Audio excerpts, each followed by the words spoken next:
عندنا حضرتك تشريعات شغاله في مصر من 1813، يعني من 201 سنه. يجوز؟ يصلح؟ ما ينفعش.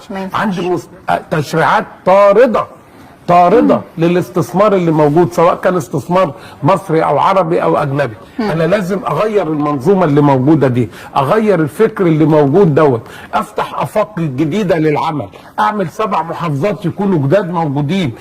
النهارده لما يكون الفكر بتاعي اللي موجود ان انا والله علشان اقول للمستثمر تعالى خد هتعمل مصنع وتاخد متر الارض ب 2000 جنيه، 2000 جنيه ايه؟ ده انت عندك مليون كيلو متر مربع مش عارف تعمل فيهم حاجه وقاعد على 6% فيهم.